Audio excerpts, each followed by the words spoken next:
उम्मीद है कि आप लोग खैरियत से होंगे। बेटा पिछली वीडियो जो थी थोड़ी लंबी हो रही थी, तो लिहाजा मैंने कहा कि अगर पूरा पढ़ा देता तो वो अच्छी खासी लंबी बन जाती, तो इसीलिए मैंने आधे आधे ईयर करके डिवाइड कर दिए। तो पिछली वीडियो तक हमने 2014 तक के एमसीक्यूज कर लिए थे। अब 2014 के बाद क्या आता है 2015। तो 2015 का सबसे पहला जो एमसीक्यूज आया हुआ है वो ब्लू कलर से मैंने सर्कल किया, तो वो कौन सा है, पार्ट नंबर 16 है। ठीक है बेटा, तो चलिए जी स्टार्ट करते हैं। पार्ट नंबर 16 में क्या कह रहा है, the distance between a point mu, इसको basically mu cos theta sine theta and 0 0। तो बेसिक इजी सी बात है कि सबसे पहले क्या दिया, म्यू कोस थीटा, ठीक है, और कोमा म्यू साइन थीटा, ठीक है जी, ये दिया। उसके बाद दूसरा पॉइंट क्या दिया हुआ है 0 0। तो बेटा आपको पता है आप क्या करेंगे, इसको क्या कर देंगे, जो दूसरा वाला पॉइंट है इसको x2 y2 कह देंगे और इसको x1 y1 कह दें। ठीक है, ठीक है जी बेटा। अब आपको डिस्टेंस मालूम करना है, इसने क्या बोला डिस्टेंस मालूम करो। तो डिस्टेंस मालूम करने का सिंपल आसान सा फार्मूला क्या होता है, x2 माइनस x1 का whole square plus y2 minus y1 का होल स्क्वायर। तो बेटा इसके अंदर जरा पॉइंट पुट करें, अपना आंसर निकालें।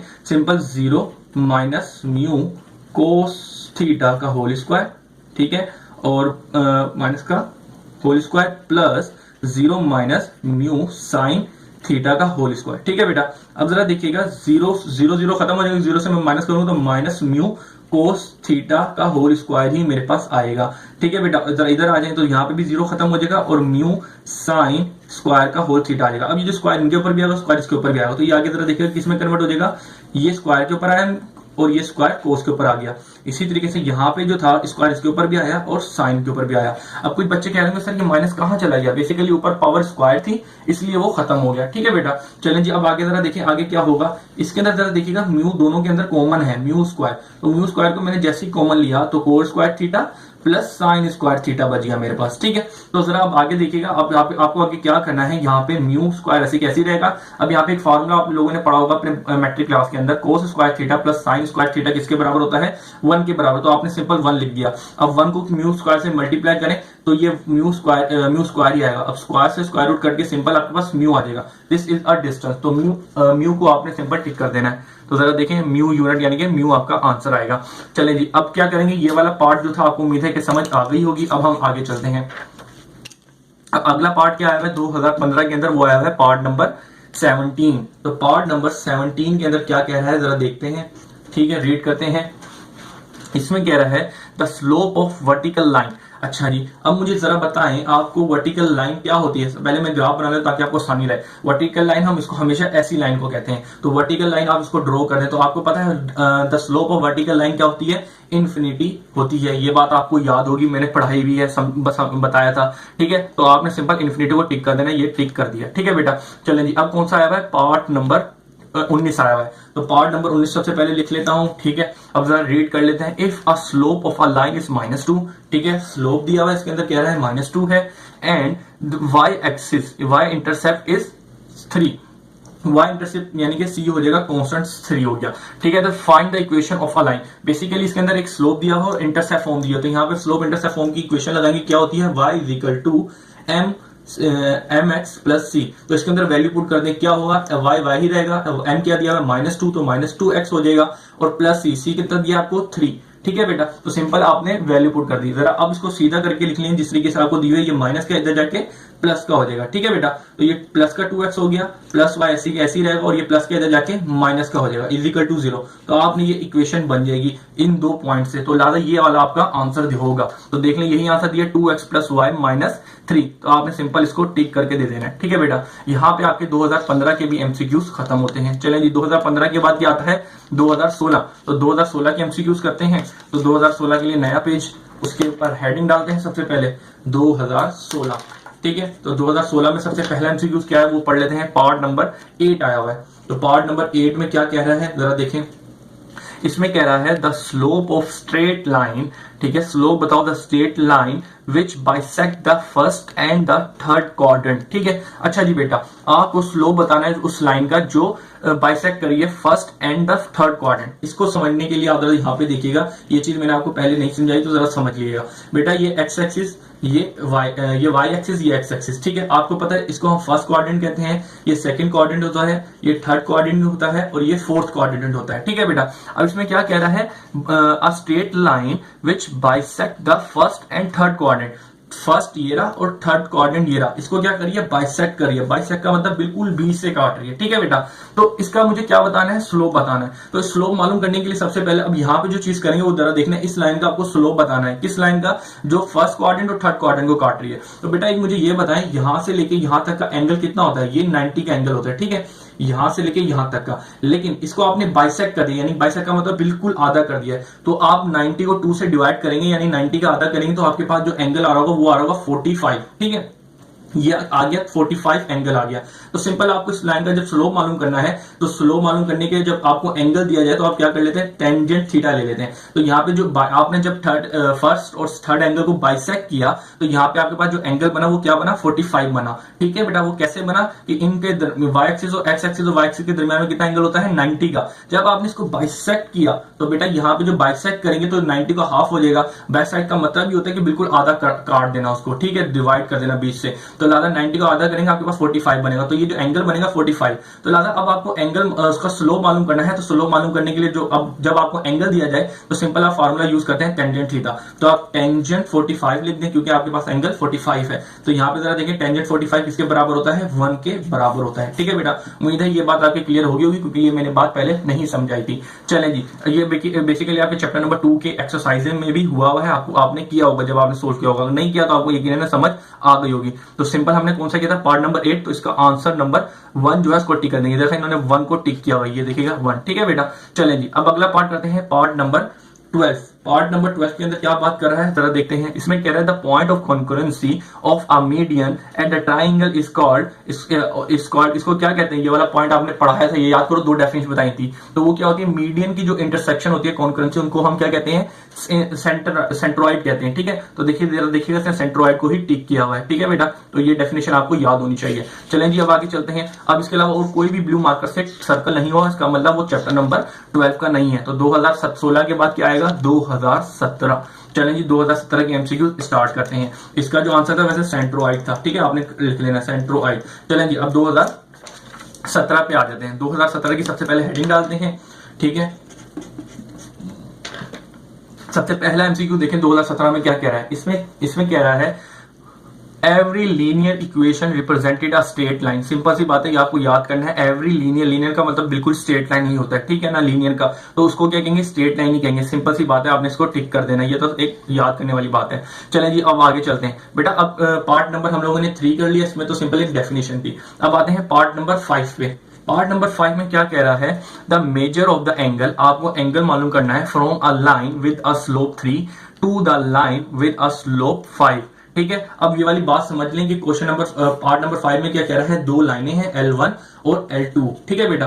अब L2 का जो लाइन है उसका स्लोप M2 कह दिया है और स्लोप ऑफ लाइन 1 है उसका स्लोप M1 कह दिया है, ठीक है। जो पहले स्लोप लिखा हुआ है इसमें बेसिकली कह रहा है कि इनके दरमियान में जो एंगल बन रहा है वो बताएं। तो याद रखिएगा, जब भी आपको 2 एंगल दे दिए जाए और 2 स्लोप दे दिए जाए और एंगल पूछ रहा हो तो आपको सिंपल ये वाला फॉर्मूला याद होना चाहिए, tangent theta is equal to M2 minus M1 upon 1 plus M1 और M2। ये मैंने आपको बताया भी था। तो जरा देखें, पहला वाला क्या हो जाएगा, इसने जो क्या बताया हुआ है, the measure of the angle, angle को आपने मालूम करना है from a line with a slope, यानी कि जो पहला स्लोप क्या दिया हुआ है, 3 दिया हुआ है। तो M1 कितना हो जाएगा, 3 हो जाएगा और M2 कितना हो जाएगा, 5, क्योंकि अगला स्लोप इसने 5 लिखा है। तो आप M2 किसको लिख देंगे, 5 लिख देंगे। अब सिंपल आपने इसके अंदर वैल्यू पुट करनी और एंगल मालूम कर देना है। जरा देखिएगा, M2 कितना है, 5 है, आपने 5 कर देना है, माइनस M1 कितना था, 3 था, आपने 3 लिख देना है, अपॉन 1 प्लस M1 लिखा हुआ, M1 कितना निकाला, M1 आपके पास 3 है तो आपने 3 लिख दिया और मल्टीप्लाई M2 कितना है, 5, तो सिंपल आपने 5 लिख दिया। अब इसको सिंप्लीफाई करें, यहाँ पे टेंजेंट थीटा लिखा है, टेंजेंट थीटा रहेगा, तो 5 में से 3 गए, 2 बच गया,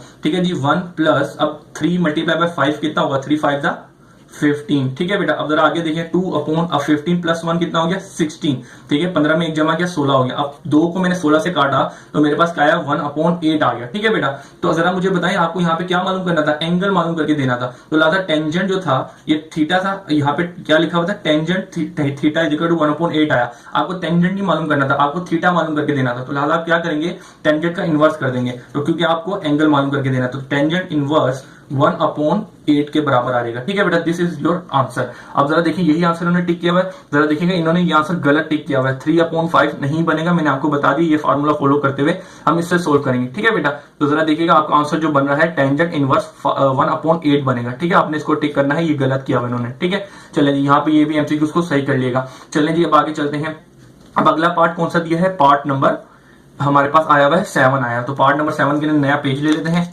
ठीक है, तो पार्ट नंबर 7 में क्या कह रहा है एमसीक्यूज के अंदर, पहले हम हेडिंग डाल लेते हैं। इसमें क्या कह रहा है 7 के अंदर, जरा देखते हैं। The point of concurrency of the median of the angle is called centroid. ठीक है बेटा, सिंपल सी बात है, आपने सेंट्रोइड को टिक कर देना, क्योंकि इसमें कॉन्क्रुएंसी आ रही थी, जिसमें कॉन्क्रुएंसी आ जाए उसको सेंट्रोइड कर देगा। वैसे तो आपको डेफिनेशन याद होगी। चलिए जी, और देखिएगा कोई भी ब्लू मार्कर से सर्कल नहीं हुआ हुआ, इसका मतलब वो चैप्टर नंबर 2 से नहीं आया हुआ। अब हम चलते हैं 2018, तो 2018 की एमसीक्यू हेडिंग डाल देते हैं। 2018 में जो एमसीक्यूज आए हैं चैप्टर नंबर 2 के, उसको सोल्व करते हैं। तो सबसे पहला पार्ट क्या आया हुआ है, पार्ट नंबर 4। पार्ट नंबर 4 में कह रहा है the coordinate of the centroid of the triangle whose vertices are dash. बड़ा ही आसान है बेटा, सेंट्रोइड का आपको फार्मूला याद होना चाहिए। 3 फार्मूले दे रहा है, 2,8 और फिर क्या दे रहा है 8,2 एंड 9,9। तो सिंपल आपको पता है, इसको x1 y1 कहेंगे, दूसरे वाले को x2 y2 कहेंगे, तीसरे वाले को x3 y3 कहेंगे। ठीक है, अब आपको फार्मूला याद होना चाहिए। इन सेंटर का क्या होता है, सेंट्रोइड का क्या होता है, x1 plus x2 plus x3 divided by 3, फिर y1 plus y2 plus y3 divided by 3। Simple, अब ये वैल्यू पुट करते हैं और आप अपना आंसर लिख दें, तो 2 प्लस 8 प्लस 9 डिवाइडेड बाय 3, और इसी तरीके से y 8 प्लस 2 प्लस 9 और डिवाइडेड बाय 3। तो जरा देखें 2 प्लस 8 कितना हो गया 10, और 10 प्लस 1 9/3, और जरा देखें 8 प्लस 2 कितना हो गया 10, 10 प्लस 9 19/3। तो लिहाजा 19/3 आपका आंसर बन जाएगा। आपको सिंपल इसको टिक कर देना है, तो 19/3 इसने टिक किया हुआ, बिल्कुल सही आंसर। अब अगला चलते हैं, अगला क्या कह रहा है, the inclination of a x axis. Inclination का मतलब होता है बेसिकली एंगल क्या होता है। ठीक है, तो ये कौन सा पार्ट है, पार्ट नंबर 5 है। तो जरा देखते हैं आपको क्या पता चलेगा इससे। जरा देखिएगा ये वाई एक्सिस है, ये एक्स एक्सिस है, तो इंक्लिनेशन का मतलब क्या होता है कि इंक्लिनेशन ऑफ एक्स एक्सिस, यानी कि एंगल एक्स एक्सिस का एंगल क्या होता है। तो बेसिकली मुझे बताएं, ये एंगल 0 होता है, यह एंगल 90 होता है, तो इंक्लिनेशन ऑफ एक्स एक्सिस क्या होता है, 0 होता है। तो सिंपल आपने 0 एंगल को टच कर देना है, टिक कर देना है। तो जरा देखिएगा पार्ट नंबर 5 में 0 को ही टिक किया हुआ। ठीक है बेटा, सिंपल सी बात है। अगर इंक्लिनेशन ऑफ वाई एक्सिस आ जाता तो वहां पे आपको 90 को टिक करना होगा, क्यों, क्योंकि यहाँ पे एंगल कितना होता है 90 होता है। सिंपल बेटा, ठीक है जी। चलें जी आगे जरा देखें, और कोई भी ब्लू मार्कर से सर्कल नहीं हुआ हुआ, इसका मतलब वो चैप्टर नंबर 2 का नहीं है। अब आगे कौन सा है, 2018 के बाद जो एयर आता है वो आता है 2019। तो 2019 के अंदर जो एमसीक्यू आए हैं चैप्टर नंबर 2 के, उसको हम पढ़ लेते हैं। तो चले आए सबसे पहले, तो जरा देखिएगा ये जो 3 एमसीक्यूज हैं वो चैप्टर नंबर 2 से आए हुए हैं। तो जरा देखें क्या कह रहा है, पार्ट नंबर कौन सा है, सबसे पहले पार्ट नंबर 4 है। तो पार्ट नंबर 4 में क्या कह रहा है, जरा देखें, इसमें कह रहा है if A is a 2/3 the way from the P to the Q and A divided to the P Q the ratio basically क्या बोलते हैं, इसमें क्या कह रहा है, आपको रेशो मालूम करना है 2/3, यानी कि क्या लिखा हुआ है 2/3। ये बात आपको याद होगी, आपने अपने चैप्टर नंबर 2 में भी की होगी। 2/3 का मतलब होगा कि तीसरे का दूसरा पार्ट। तो m1 आपका हो जाएगा 2 और m2 क्या हो जाएगा, थर्ड नहीं होगा, 3 में से 2 माइनस करेंगे, यानी कि जो बाद वाले को 3 लिखा है उसमें से 2 माइनस करेंगे तो 1 आएगा। तो लिहाजा m2 जो रेशो बनेगा m2,1 बनेगा। ठीक है, आपको पता है m1 रेशो m2 लिखते हैं हमेशा, तो m1 पहले लिखेंगे वो 2 आया है, और m1 2 आया है, और m2 कितना आया है, वो 1 आया है। m2 बेसिकली कैसे निकाले, जो बाद में लिखा उसको माइनस कर देंगे, यानी कि 3 लिखा था 2 से माइनस कर दिया तो मेरे पास 1 आ जाएगा। तो सिंपल 2:1 आपका बनेगा, तो आपने इसको टिक कर देना है। ठीक है बेटा, चलें जी अब अगला पार्ट क्या आया है, पार्ट नंबर 5। तो पार्ट नंबर 5 देखिएगा, the slope of the bisector of the first and the third quadrant. बेटा ये वाली बात मैंने आपको पहले भी समझाई है पास्ट पेपर में, पास्ट एमसीक्यूज में, कि एक्स एक्सिस है वाई एक्सिस है, ये थर्ड क्वाड्रेंट होता है, ये फर्स्ट क्वाड्रेंट है, सेकंड क्वाड्रेंट है, ये थर्ड क्वाड्रेंट है, और ये फोर्थ क्वाड्रेंट है। तो बेसिकली ये बाइसेक्ट करिए, एक लाइन करिए, बाइसेक्ट करिए फर्स्ट और थर्ड क्वाड्रेंट को। तो यहाँ पे जो एंगल बनेगा वो कितना बनेगा 45। तो आपको इसका स्लोप मालूम करना है, तो स्लोप मालूम करने के लिए टेंजेंट थीटा ले लेंगे, टेंजेंट 45 ले लेंगे, क्यों, क्योंकि यहाँ पे टेंजेंट 45 बन रहा है। तो ये कितना होगा 1। तो सिंपल आपने 1 को टिक कर देना। तो जरा देखिएगा इसने 1 को ही टिक किया हुआ है। चलें जी अब आगे चलते हैं पार्ट नंबर 6। तो पार्ट नंबर 6 के अंदर क्या बात कर रहा है, जरा देख लेते हैं, distance of a point 2,3 from the x axis. ये वाली बात भी मैंने आपको पहले समझाई है कि बेटा ये है हमारे पास क्या, वाई एक्सिस, और ये है एक्स एक्सिस। अब एक पॉइंट दिया हुआ है, अब एक पॉइंट क्या दिया हुआ है 2,3। ठीक है, अब इसमें क्या कह रहा है, अब इसमें मुझे कह रहा है कि फ्रॉम ये पॉइंट है, इसका डिस्टेंस बताओ फ्रॉम एक्स एक्सिस, यानी कि इसका जो ये डिस्टेंस बन रहा है एक्स एक्सिस से, ठीक है। ये बताओ तो ये डिस्टेंस किसके बराबर है, वाई एक्सिस के बराबर है, ठीक है। जो वाई वाली जो वाई की जो वैल्यू दी होगी वो बेसिकली यहाँ का डिस्टेंस होगा, तो वाई की जगह क्या लिखा हुआ है, 3 लिखा हुआ है, तो सिंपल जो आपका आंसर बनेगा वो 3 बनेगा, ठीक है बेटा। तो आपने 3 को टिक कर देना, इसने 3 को ही टिक किया हुआ है, ठीक है बेटा। इस तरीके से आपकी चैप्टर नंबर 2 के एमसीक्यू सारे पास पेपर के क्लियर होते हैं। उम्मीद है कि ये चीज आपके क्लियर हो गई होगी। अच्छा जी बेटा, और उसके अलावा अब जरा बच्चे कहेंगे सर ये भी तो ब्लू मार्कर से सर्कल हुआ, ये बेसिकली पुराने वाली चैप्टर के, ये चैप्टर नंबर कौन सा है, चैप्टर नंबर हमारा 7 है, ठीक है बेटा। और कोई भी एमसीक्यू ब्लू मार्कर से सर्कल नहीं हुआ, ये चैप्टर नंबर 8 था, सॉरी चैप्टर नंबर 7 का है। तो ये 3 एमसीक्यू थे चैप्टर नंबर 2 के, तो मैंने वो करवा दी। और इस तरीके से आपके सारे एमसीक्यूज क्लियर होते हैं पास पेपर के। अल्लाह हाफिज।